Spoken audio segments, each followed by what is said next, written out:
On s'est pas mal tous déjà posé la question, c'est quoi la meilleure position pour dormir? C'est une question qui semble simple, mais la réponse, elle, est beaucoup plus complexe et fascinante qu'on pourrait le croire.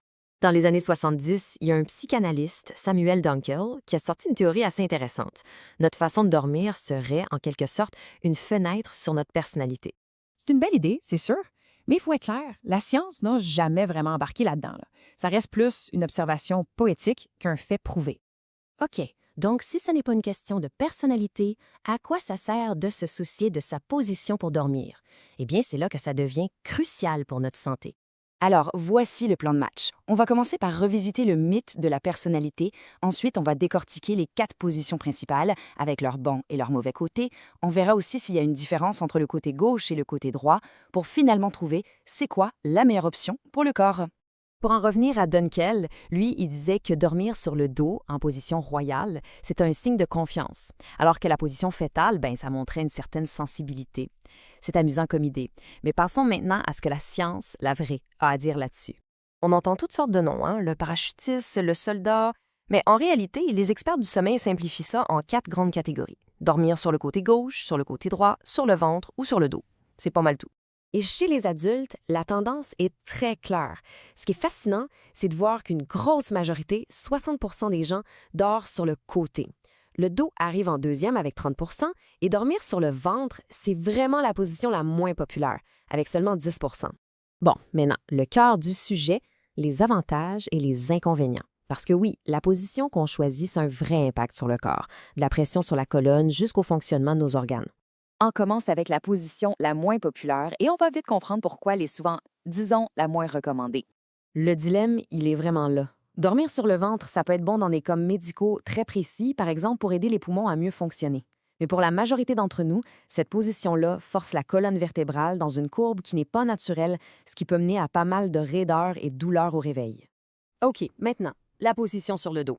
Celle-là, elle est beaucoup plus populaire et souvent, elle est même conseillée par les professionnels de la santé. Pour la colonne, dormir sur le dos, c'est numéro 1.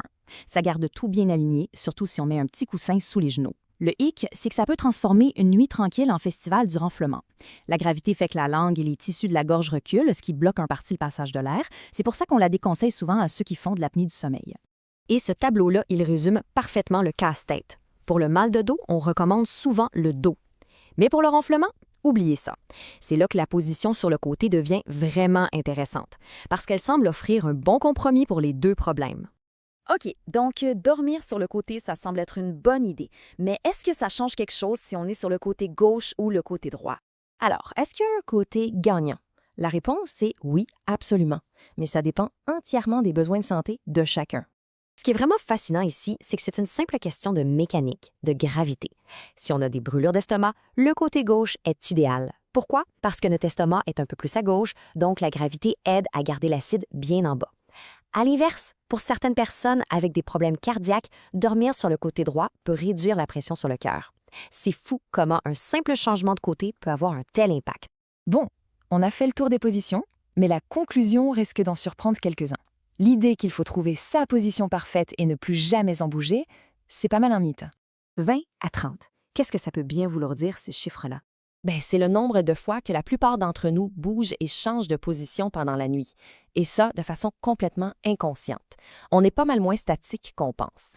Et ce n'est pas une mauvaise chose de bouger comme ça. Au contraire, c'est un réflexe de protection du corps. C'est sa façon de soulager les points de pression, de réagir à un inconfort et, au final, de prévenir les blessures. Donc, la grande conclusion de tout ça, c'est qu'il n'y a pas une seule meilleure position qui marche pour tout le monde. Ça n'existe tout simplement pas. Alors la vraie réponse, c'est quoi? C'est d'écouter son corps. La meilleure position, c'est celle qui est la plus confortable pour soi, celle qui répond à nos propres besoins, que ce soit pour soulager un mal de dos, réduire du reflux ou simplement pour passer une bonne nuit. Au bout du compte, notre corps sait souvent ce qui est le mieux pour lui.